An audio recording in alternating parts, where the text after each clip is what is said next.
Jesus said he was like Jonah, but way better. Everywhere that Jonah failed, Jesus succeeded. The author and perfecter of our faith rewrote Jonah's story and made it perfect. Let's take a deep dive, pun intended, into how Jonah ended up in the belly of a huge fish. So God told Jonah to go to Nineveh. So he hopped on a boat with a bunch of Gentiles and headed for Tarshish, which of course is fun to say. Tarshish. Go ahead. All right, that's enough.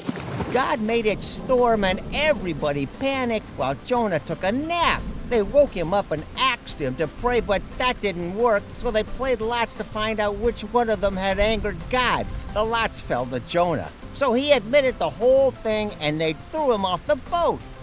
Then God sent a gigantic fish to swallow Jonah. God did this to save Jonah's life, but it was also a punishment. God put Jonah on timeout to think about what he did. It took the guy 3 days to apologize and agree to go to Nineveh. So then God tells the fish, all right, spit him up. Jesus had a very similar yet very different experience with his disciples. They were in a boat, on the water, in a storm. And what were the disciples doing? Freaking out. And what was Jesus doing? Taking a nap. So they woke him up and asked him to do something about it. Later, Jesus was led to the cross by Gentiles who played lots to see who would get his things.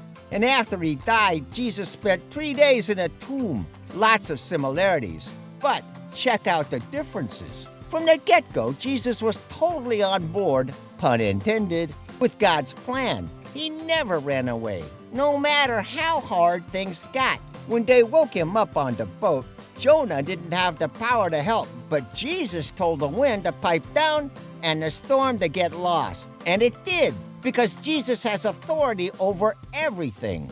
Jonah's storm was the result of his own disobedience. He was a storm starter, but Jesus is the storm stopper. Gentiles playing lots controlled Jonah's entire situation. But the Gentiles with Jesus only thought they were in control. They only did what they did to Jesus because he allowed them to do it. Jonah ended up in that fish because of his sins. But Jesus ended up in the tomb because of our sins. And finally, Jonah ended up on the beach because the big fish spit him out. But Jesus overcame death and busted out of the grave on his own.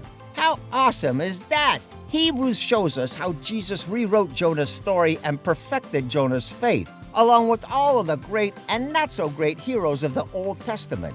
And when we follow Jesus, he does the same thing for us. He is the author and perfecter of our faith.